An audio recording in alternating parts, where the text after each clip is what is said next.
15장 16절부터 20절까지 예수께서 가라사대 너희도 아직 깨달음이 없느냐? 입으로 들어가는 모든 것은 배로 들어가서 뒤로 내어버리는 줄 알지 못하느냐? 입에서 나오는 것들은 마음에서 나오나니 이것이야말로 사람을 더럽게 하느니라. 마음에서 나오는 것은 악한 생각과 살인과 간음과 음란과 도적질과 거짓 증거와 회방이니 이런 것들이 사람을 더럽게 하는 것이요 씻지 않은 손으로 먹는 것은 사람을 더럽게 하지 못하느니라. 아멘. 오늘은 정신분열증에 대해서 말씀을 드리겠습니다. 우리가 십몇 년 전에 장희동에서 살인사건이 일어났습니다. 아들이 아버지를 바로 죽여서 그 앞마당에다가 이렇게 안매장을 시키는 그러한 바로 사건을 우리가 신문을 통해서, 매스컴을 통해서 우리가 알고 있습니다. 바로 그 사건이 왜 일어났느냐?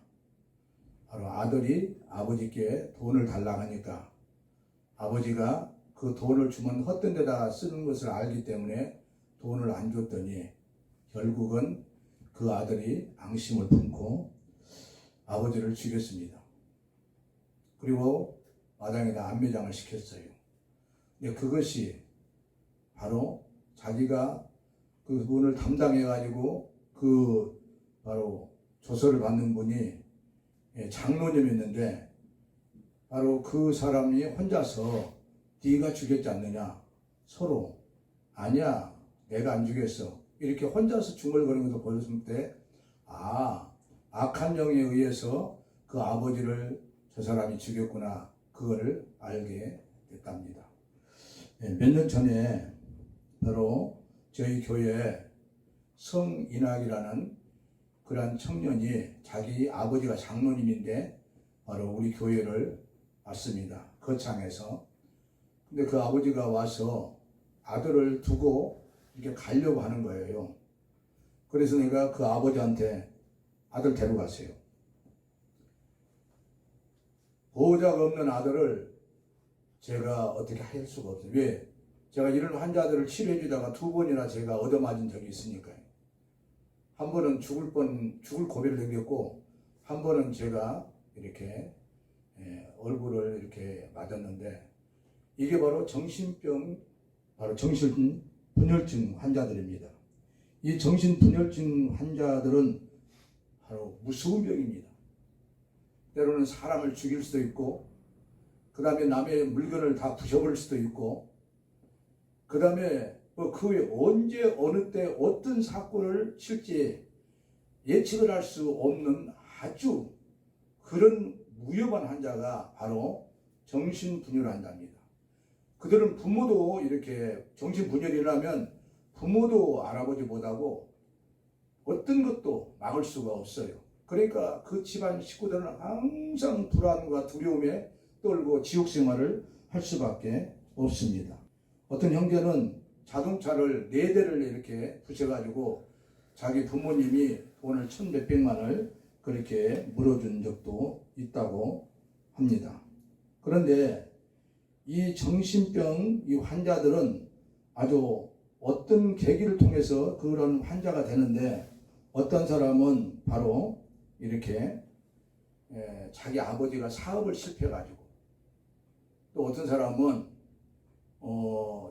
결혼에 이렇게 실패해서 또 어떤 사람은 왕따 당해가지고 그 외에도 뭐 여러 가지로 인해서 그렇게 정신분열 환자가 될 수가 있는데 바로 이 거창에서 온 그 장로님과 장로님 아들 그래서 내가 데리고 가라고 그랬어요. 그랬더니 아니 목사님 저 교회가 초상이 나가지고 제가 수석 장로인데 제가 꼭 가야 됩니다. 그래요? 장로님 없어도 그 장례 치릅니다. 그러니까 빨리 전화하셔가지고 부득이한 사정으로 못 간다고 그렇게 말씀하세요. 그래서 결국은 그럼 어떻게 해요? 앞으로 여기서 10일 동안 계세요. 그러기 전에는 데려가세요. 그렇게 말을 했습니다. 그랬더니 장로님이 전화를 해서 그분이 이렇게 같이 있었는데 나중에 왜 이 아들이 가려고 놔두고 가려고 한가를 내가 나중에 일주일이 지난 다음에 걔가 알게 됐습니다. 그 아들한테 물어봤더니 그 아들이 하는 말이 목사님 작년에 제가 9개월 20일 동안 병원에 입원을 했었는데요. 거기서도 제가 못 낫고 집에 와서 하루에 한두 번 이렇게 그 정신분열증이 이렇게 일어나는데 그때 정신분열이 일어나면은 악을 쓰면서 막 그 자기 아파트 그 거실을 막 굴러다니면서 하니까 자기 어머니가 아주 너무너무 아주 질려버려가지고 그 어머니가 불안과 두려움에 잡혀 있는데 이 아들을 바로 저에게 보낼 때에도 바로 오전에 보낸다고 그렇게 말을 하신 분이 오전에 그러면 한 2시 됐는데 아들이 자고 있다는 거예요. 그래서 그러면 놔두세요. 그냥 잔 다음에 그냥 내일 보내세요. 그렇게 얘기를 했더니 한 4시 정도 됐는데 또 출발을 했다는 거예요. 예? 목사님 교회를 향해서 출발했습니다. 그래서 속으로 왜 저렇게 조급하실까 그렇게 했었는데 그 일주일이 지난 그 아들이 하는 말이 제가 발작을 하면 제일로 못 견디고 무서워하신 분이 우리 어머니인데 근데 그날도 제가 잠이 깨면은 발작을 한다는 것을 어머니는 알고 있기 때문에 바로 저를 그냥 이렇게 보낸 겁니다.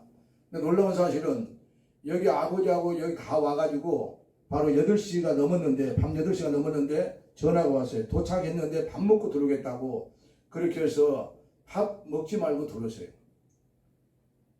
그들은 아마 이해를 못했을 겁니다. 왜냐하면 왜 밥을 먹지 말고 들어오라고 제가 했는지를. 근데 들어와서 제가 설명을 해주고 그 다음에 수건을 대고 누우라고 해서 제가 이렇게 눌렀습니다. 그런데 왜 밥을 먹지 말고 오라고 했느냐. 그것들이 뱃속에가 들어있는데 밥을 먹으면은 밥을 안 먹어도 아픕니다. 그것에 들어있다는 것은.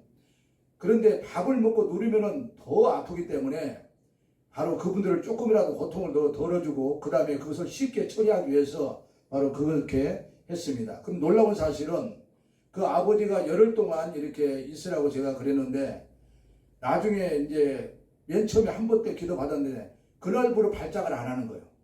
그날부로. 그러니까 아버지가 왜 가려고 그랬느냐. 자기가 가버리면 발작을 해도 목사님이 이제 책임지지 자기는 가버리니까. 근데 같이 있으면은 자기 있을 때 그 발작을 일으켜가지고 자기가 고통을 당한다는 것을 알기 때문에 바로 놔두고 가려고 그렇게 한 걸로 저는 알고 있습니다. 그래서 결국은 첫날 기도 받은 뒤로 발작을 안 하는 거예요.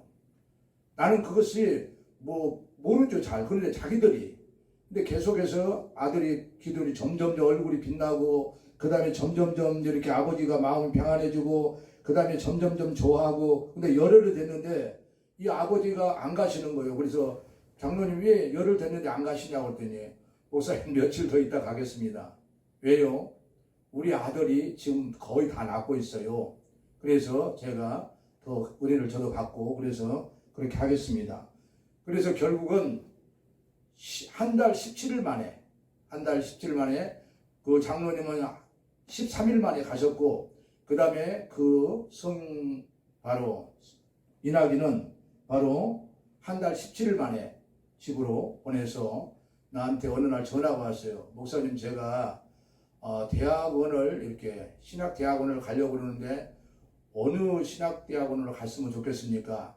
그렇게 저한테 해서 제가 순복음 신학대학원으로 가거라. 왜냐하면 너는 영적으로 이렇게 고통을 당했기 때문에 앞으로 그런 사람들을 섬길 수 있는 그러한 바로 종이 됐으면 좋겠다. 그래서 제가 바로 소개를 해가지고 그래서 신복음 신학대학원을 들어가서 공부를 하고 졸업을 해서 지금 정상적인 삶을 살고 있습니다. 그 다음에 바로 장은혜라는 그 자매는 자기 집이 바로 초등학교 때 이렇게 사업을 어머니가 실패를 해가지고 빨간 딱지를 이렇게 냉장고에다 붙여놨는데 얘가 이렇게 냉장고를 이렇게 여니까 엄마 열면 안 돼. 아니 엄마 나 이거 찬 물도 먹고 싶고 뭐죠. 아니야 열면 안 돼. 그래가지고 못 열게 하니까 이 어린아이가 거기서 충격을 받아가지고 그때 정신분열행이 들어와 버린 거예요. 그래가지고 그때부터 얘가 막 때려 부셔버리는데 바로 봄에 2달, 그 다음에 가을에 2달. 그래가지고 얘가 공부를 제대로 못하는 거예요. 공부를 제대로 못해. 그래가지고 11년 동안 그렇게 전국으로 돌아다니면서 고치려고 그렇게 애를 써도 안 됐는데, 바로 강은숙 그분이 신유 그 사역을 이렇게 하시는 우리나라 유명한 분인데, 거기 가서 11개월 동안 있었는데도 이렇게 안 돼가지고 누가 소개를 해가지고 저한테 왔는데, 이 첫날 자매가 완전히 그냥, 제가 집에서 자고 있는데 이 사장님한테 전화가 왔어요. 목사님, 교회에 누가 와 있어요? 예, 지방에서 어떤 자매하고 엄마하고 와 계시는데요. 빨리 와봐요. 지금 교회 난리가 났어요. 그래가지고 제가 와봤더니 의자를 그냥 이렇게 막 집어 던져버리고, 그 다음에 이렇게 막 그냥 이렇게 흐트러 놓고 막 그렇게 악을 막 쓰고, 그래가지고 사장님이 잠을 못 주무시니까 저한테 그렇게 전화를 하신 거예요. 그래서 이런 환자는 정말 어떻게 해야 할지는 잘 모르겠다. 그렇게 고민하고 있을 때 우리 사모에게 하나님께 영감을 주셔가지고 정신병원에다가 잠깐 이렇게 하나님 입원을 시키라고 한다고. 그래가지고 그러면 되겠다. 그래서 그 엄마한테 제가 이렇게 양해를 얻어서 정신병원에다가 입원을 시켰습니다. 그런데 주사 한 방 맞고 3일 동안 이렇게 잠을 자고 나서 일어나서 결국은 대화가 되니까, 그렇게 해서 맨 처음에 가서 이렇게 안수해주고, 그 다음에 또 다음날 가서 안수해주고, 일주일이 되니까 거기서 이제 외출을 시켜가지고 또 이제 나와서 우리 교회에서 바로 기도해주고, 거기서는 제가 할 수 있는 그런 것을 못 해주기 때문에 우리 교회에 와서 저한테 주신 그 성령 수술을 그렇게 하셔가지고 해서 보내면은, 거기 가 있는 그 방에 있는 환자들이 그런다는 거예요. 야, 너는 어떻게 나갔다 들어오면 어떻게 점점점 좋아지냐? 어떻게 나갔다 들어오면 좋아지냐? 그렇게 묻더라는 거예요. 그래서 저는 목사님을 참 잘 만났어요. 저는 목사님을 만나서 목사님께 기도 받으면 제가 이렇게 좋아져요. 그러니까 그 사람들이, 그래? 그 중에 이제 고등학교 2학년짜리가 있는데 그 애가, 언니, 그러면 나도 그 목사님한테 좀 데리고 가. 나도 나한테 귀신 들렸는데 이 귀신병은 약으로는 못 고치잖아. 그러니까 나 좀 이렇게 데려가자고. 그런데 거기서 안 보내주지요. 근데 내가 이제 이 애가 태어날 때가 돼서 은혜야 이렇게 부르니까 그 바로 고등학교 2학년짜리가 따라 나와가지고, 목사님 나 좀 데려가요. 나 좀 데려가요. 나 목사님한테 기도받으면 나아요. 그렇게 얘기를 하는데 그 간호원들이 그 애를 양쪽에서 붙잡고는 질질 끄고는 이렇게 병실로 들어가는 것을 제가 이렇게 보면서 바로 이렇게 그 뒤로는 제가 어떻게 그를 못 만나고 그랬는데요. 아무튼 얘가 와가지고 여기서 이렇게 기도를 받는데, 아무튼 2달 정도 깨끗하게 나와가지고 바로 가서 바로 정상적인 그런 신앙생활도 하고, 그 다음에 교회에서 봉사도 하고, 그 다음에 자기 부모들은 그 딸을 고치기 위해서 지방 8방으로 그냥 10몇 년 동안을 다니다 보니까, 아무튼 너무나도 정말 교통비에다가 또 거기 가면은 또 이렇게 숙소에서 먹고 자야지, 그 다음에 또 뭐 헌금해야지, 그래가지고 정말로 너무나도 가난했는데, 바로 그 애가 나옴으로 말미암아 이제 헛된 돈이 나가지 않으니까 지금은 아파트를 사가지고 정말로 잘 사는 그런 바로 아름다운 가정으로 회복된 것을 제가 보았습니다. 그 외에도 한 친구는 한마디로 말해서, 제가 자기 엄마를 이렇게 같이 이렇게 어디 가서 은혜를 봤는데 지금 엄마를 그렇게 괴롭히고 그렇게 했던 사람인데, 그 애도 여기서 제가 1년 동안을 그 애를 제가 이렇게 섬기면서 나중에 어느 정도 치료가 돼가지고 예배도 잘 드리고, 그 다음에 자기 부모님에게도 이렇게 잘 해드리고, 그래서 가정이 안정된 것을, 그런 것을 보았습니다. 여러분, 정신분열로 고통당하는 여러분들이요, 이 유튜브를 여러분들이 보면 소망을 가지고 바로 저한테 연락을 주셔서, 하나님은 모든 신 중에 가장 막강한 신입니다. 그러나 하나님은 직접도 하시지만 사람으로 일을 하시기 때문에 환자가 의사 잘 만나면 쉽게 치료받고, 의사 잘 못 만나면 바로 고생만 하고 세월만 낭비합니다. 그러므로 저와 여러분들 중에서 바로 꼭 이 치료가 필요한 분들은 저한테 우리 교회에 연락을 주셔서 오셔서 치료받고 자유함을 얻으시기를 주님의 이름으로 간절히 축원합니다. 아멘.